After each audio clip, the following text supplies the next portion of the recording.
In the days when the land of Israel was ruled by judges, a heavy famine fell upon Bethlehem.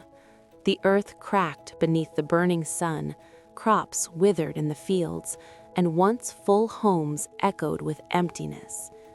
Bethlehem, the house of bread, had no bread left to give.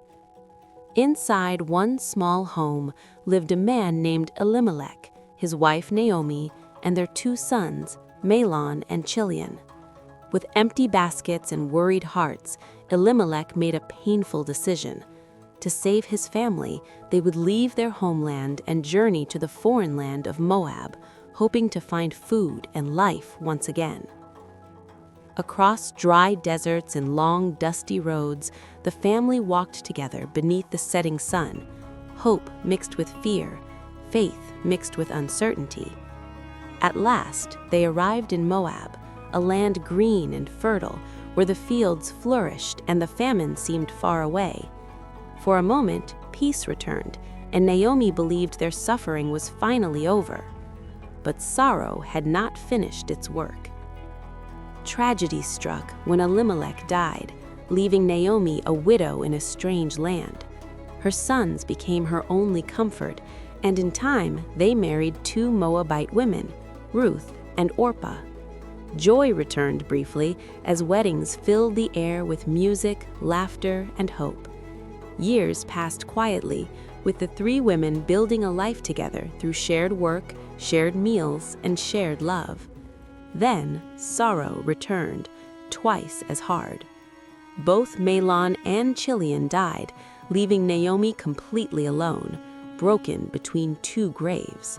The laughter was gone. The future was silent.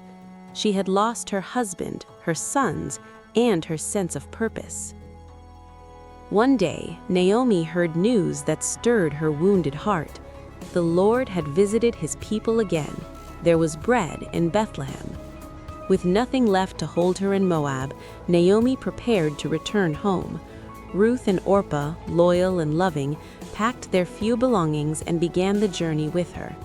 Together, the 3 widows walked the long road toward Judah. But along the way, Naomi stopped. With tears in her eyes, she turned to her daughters-in-law and begged them to go back, to return to their families, their people, their future. She had nothing left to give them, no husband, no inheritance, only pain. Orpah wept, kissed Naomi goodbye, and slowly turned back toward Moab, her heart heavy, but her path clear. Ruth did not move. She clung to Naomi with fierce determination, refusing to let go, and with a voice trembling yet strong, Ruth spoke words that would echo through history. "Where you go, I will go. Where you stay, I will stay. Your people will be my people, and your God, my God. Where you die, I will die, and there I will be buried." Before heaven and earth, Ruth made a sacred vow. Seeing her unwavering loyalty, Naomi's resistance softened. She embraced Ruth, not just as a daughter-in-law, but as family.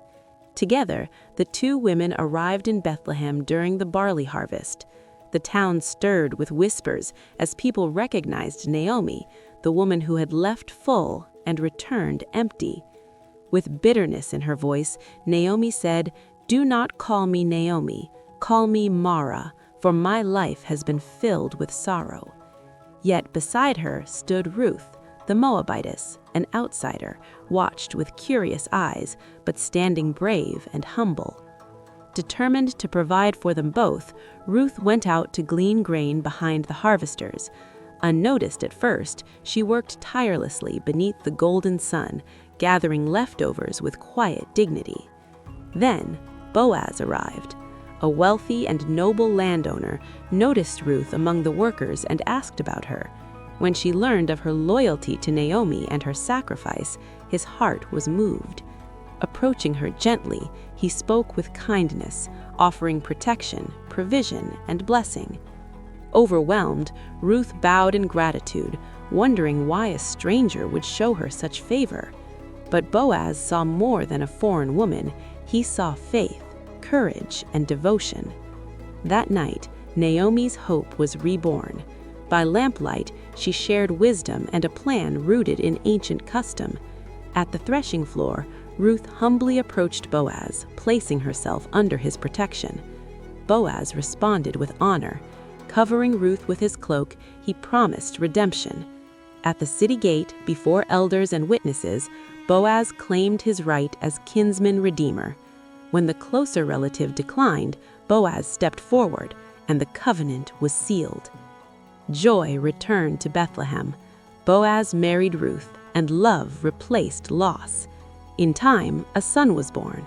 Naomi held the child in her arms. Her bitterness melted into joy. The women of the town rejoiced, declaring that her life had been restored. The child was named Obed.